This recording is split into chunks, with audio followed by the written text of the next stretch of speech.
선생님, 어머니가 어젯밤도 통증 때문에 한잠도 못 잤어요. 인공관절을 해야 할 것 같아요. 인공관절을 하면 통증이 좀 줄기는 하지만 아주 없는 건 아니에요. 밤에 무릎이 욱신거려 잠에서 깨본 적이 있으십니까? 돌아서 눕기도 힘들고 다리를 조금만 움직여도 뼈가 갈리는 느낌. 많은 70대, 80대 여성분들이 겪고 있는 현실입니다. 더 무서운 건 이것입니다. 수술을 하면 괜찮아질 줄 알았는데 인공관절을 넣고 나서도 통증이 남는 경우가 적지 않다는 사실. 이제 방법이 없는 걸까? 실례를 들려드리겠습니다. 청주에 사시는 김순영 할머니는 올해 92이십니다. 무릎 관절염으로 수년간 고생하셨습니다. 주사치료, 약물치료, 물리치료, 심지어 큰 뜸까지 살이 녹아붙는 고통을 참아가면서도 낫지 않았습니다. 그런데 뜻밖의 계기로 통증이 조금씩 줄어들기 시작했습니다. 오늘 저는 그 이야기를 그대로 들려드리되 왜 그런 변화가 생겼는지 과학적으로 함께 따져보려고 합니다. 먼저 분명히 말씀드립니다. 이 방법은 의학적으로 검증된 표준 치료가 아닙니다. 연골을 재생시킨다는 의미도 아닙니다. 다만 통증이 줄어든 이유를 냉정하게 분석해 보겠습니다. 안녕하세요. 우리 동네 건강 소식, 여러분의 건강 지킴이 정석쌤입니다. 끝까지 들으시면 적어도 무릎 통증이 왜 줄었다고 느껴질 수 있는지 그 구조는 이해하시게 될 겁니다. 영상이 도움이 되실 거라 생각되시면 구독과 좋아요를 눌러주시고 댓글로 여러분의 관절 상태도 꼭 남겨주시기 바랍니다. 여러분의 작은 실천이 건강을 지키는 가장 큰 시작이 됩니다. 무릎 관절염은 단순히 뼈가 닳아서 생기는 병이 아닙니다. 세 가지 요소가 동시에 작용합니다. 첫째, 연골 마모. 둘째, 관절 안쪽 염증. 셋째, 주변 근육 약화. 많은 분들이 연골이 다 닳아서 아픈 거라고 생각하시지만 사실 통증의 상당 부분은 염증에서 나옵니다. 연골은 신경이 거의 없습니다. 그런데 왜 그렇게 아플까요? 관절 안쪽 활막이라는 조직이 붓고 염증이 생기면 그 주변 신경이 예민해지면서 통증이 심해집니다. 그래서 어떤 날은 덜 아프고 어떤 날은 걷기조차 힘든 이유가 여기에 있습니다. 제 어머니도 마찬가지였습니다. 아침에는 괜찮다가 저녁이면 퉁퉁 붓고 열감이 느껴졌습니다. 이건 연골이 하루 사이에 닳아서가 아닙니다. 염증 반응이 들쭉날쭉하기 때문입니다. 문제는 여기서 시작됩니다. 연골은 한번 손상되면 거의 재생되지 않습니다. 그래서 현대의학도 완치라는 표현을 쓰지 않습니다. 약은 통증을 줄이고 주사는 염증을 가라앉히고 수술은 구조를 바꾸는 것입니다. 그런데 수술을 해도 통증이 남는 이유는 염증과 신경 민감도가 완전히 사라지지 않기 때문입니다. 제 어머니도 결국 인공관절을 고민하셨습니다. 이제는 수술밖에 없는 건가? 그때 옆집 할머니가 말했습니다. 도토리가루 한번 해봐. 처음에는 믿지 않으셨습니다. 이미 할 건 다 해본 상태였기 때문입니다. 하지만 지푸라기라도 잡는 심정으로 시작했습니다. 한국산 도토리가루에 토종꿀을 넣어 3달 동안 재워두었다가 아침 저녁 한 스푼씩.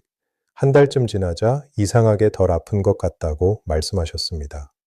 여기서 중요한 질문이 생깁니다. 정말 연골이 살아난 걸까요? 아니면 다른 이유가 있었을까요? 다음에는 이 도토리라는 식재료를 냉정하게 분석해 보겠습니다. 도토리는 예로부터 묵을 만들어 먹던 식재료입니다. 약이라고 부르기에는 과장이지만 완전히 아무 작용이 없다고 말하기도 어렵습니다. 도토리에는 탄닌이라는 성분이 들어 있습니다. 이 성분은 떫은 맛의 원인이며 조직을 수축시키는 작용을 합니다. 예전에는 설사나 염증성 증상에 사용되기도 했습니다. 즉, 강한 한겸 작용까지는 아니더라도 염증 반응을 어느 정도 억제하는 성질은 있습니다. 또 하나는 폴리페놀입니다. 폴리페놀은 항산화 성분으로 우리 몸에서 산화 스트레스를 줄이는 데 도움을 줄 수 있습니다. 관절염은 단순 마모가 아니라 산화 스트레스와 염증이 복합적으로 작용하는 질환입니다. 따라서 항산화 성분 섭취가 염증 환경을 완화하는 데 일부 기여했을 가능성은 있습니다. 그리고 의외로 중요한 부분이 있습니다. 도토리는 식이섬유가 매우 풍부합니다. 식이섬유가 많으면 장내 환경이 개선되고 배변이 원활해지고 체중 조절에도 도움이 됩니다. 무릎 관절에 가해지는 하중은 체중 1kg당 보행 시 약 3-4배로 전달됩니다. 체중이 2kg만 줄어도 무릎에는 상당한 부담 감소 효과가 생깁니다. 김순영 할머니도 도토리 가루를 드시면서 식사량이 약간 줄었습니다. 포만감이 빨리 왔기 때문입니다. 체중이 눈에 띄게 많이 줄진 않았지만 2kg 정도 감소했습니다. 이 익히기 관절에 미치는 영향은 생각보다 큽니다. 그렇다면 꿀은 어떤 역할이 있었을까요? 토종꿀은 한겸 성분을 일부 포함합니다. 특히 생꿀에는 미량의 효소와 항산화 물질이 있습니다. 다만 여기서 반드시 주의해야 할 점이 있습니다. 꿀은 당분입니다. 당뇨가 있는 분들은 혈당 상승 위험이 있습니다. 이 부분은 반드시 의료진 상담이 필요합니다. 그럼에도 불구하고 왜 통증이 줄어든 느낌을 받았을까요? 다음에서 가장 중요한 부분을 말씀드리겠습니다. 관절이 나은 것이 아니라 염증과 통증 신호가 완화되었을 가능성입니다. 무릎 관절염 통증은 구조 손상과 통증 민감도가 동시에 작용합니다. 연골이 닳아도 통증을 느끼는 정도는 사람마다 다릅니다. 어떤 분은 엑스레이가 심각해도 덜 아프고 어떤 분은 비교적 경미해도 매우 아픕니다. 그 차이를 만드는 것은 염증과 신경 민감도입니다. 염증이 줄어들면 통증 신호 전달이 감소합니다. 도토리의 한겸 성분, 꿀의 항산화 작용, 체중 감소, 장내 환경 개선, 이 모든 것이 복합적으로 작용했을 가능성이 있습니다. 또 하나 중요한 부분이 있습니다. 심리적 안정 효과입니다. 사람은 내가 치료를 하고 있다는 인식만으로도 통증 인지 강도가 낮아질 수 있습니다. 이것을 단순히 기분 탓이라고 무시하면 안 됩니다. 통증은 뇌에서 해석되는 감각이기 때문입니다. 김순영 할머니는 말씀하셨습니다. 뭔가 몸이 정리되는 느낌이 난다. 실제로 한 달 후 야간 통증이 줄었고 계단 오르내림이 조금 편해졌습니다.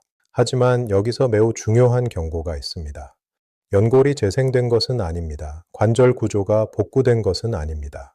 단지 염증 환경과 통증 인지 강도가 낮아졌을 가능성입니다. 따라서 이것을 치료라고 단정하면 안 됩니다. 다음에서는 누가 이 방법을 시도하면 안 되는지 명확히 말씀드리겠습니다. 여기서 가장 중요한 말씀을 드리겠습니다. 이 방법은 모든 분에게 맞는 방법이 아닙니다. 특히 다음과 같은 경우에는 주의가 필요합니다. 첫째, 당뇨가 있는 분들입니다. 토종꿀은 자연식품이지만 결국 당분입니다. 혈당이 쉽게 오르는 분들은 아침, 저녁 한 스푼이 생각보다 큰 영향을 줄 수 있습니다. 혈당 조절이 흔들리면 오히려 염증이 악화될 수 있습니다. 둘째, 만성 신장질환이 있는 분들입니다. 고농축 식품을 장기간 섭취하는 것은 의사 상담 없이 권하기 어렵습니다. 셋째, 이미 관절 변형이 심하게 진행된 경우입니다.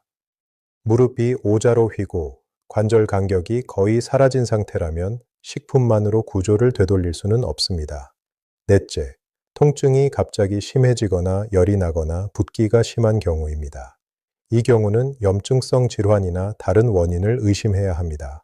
즉시 진료가 우선입니다. 그리고 한 가지 더 말씀드리겠습니다. 도토리 가루를 3개월 이상 장기간 과다 섭취하는 것은 권장할 수 없습니다. 탄닌 성분은 과하면 위장에 부담을 줄 수 있습니다. 무엇보다 중요한 사실은 이것입니다.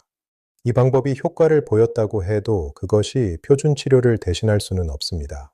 관절염 치료의 기본은 체중 관리, 근력 강화, 염증 조절입니다. 도토리 가루는 어쩌면 보조적 역할을 했을 가능성이 있습니다. 그렇다면 진짜 핵심은 무엇일까요? 다음에서 제가 정리해 드리겠습니다. 김순영 할머니는 도토리 가루를 드셨지만 사실 그와 동시에 몇 가지 변화가 있었습니다. 첫째, 식사량이 줄었습니다. 둘째, 체중이 약간 감소했습니다. 셋째, 매일 아침 가볍게 걷기 시작했습니다. 처음에는 5분도 힘들어 하셨습니다. 그러다 10분, 15분으로 늘어났습니다. 관절은 쓰지 않으면 더 약해집니다. 주변 근육이 약해지면 관절 부담이 더 커집니다. 통증이 조금 줄어든 틈을 타 움직이기 시작한 것이 결과적으로 더 큰 변화를 만든 것입니다. 무릎 관절염 관리의 핵심은 세 가지입니다. 하나, 체중을 2-3kg만이라도 줄이는 것. 둘, 허벅지 근육을 키우는 것. 셋, 염증을 낮추는 생활 습관을 유지하는 것. 도토리 가루와 꿀은 어쩌면 염증을 낮추는데 보조적인 역할을 했을 수 있습니다. 하지만 진짜 변화는 생활 전체의 조정이었습니다. 그래서 저는 이렇게 말씀드리고 싶습니다. 기적을 기대하지 마십시오. 하지만 작은 변화를 무시하지도 마십시오. 92세 할머니의 무릎이 20대로 돌아간 것은 아닙니다. 그러나 밤에 덜 깨고 계단을 조금 더 편하게 오르게 된 것, 그것은 분명한 변화였습니다.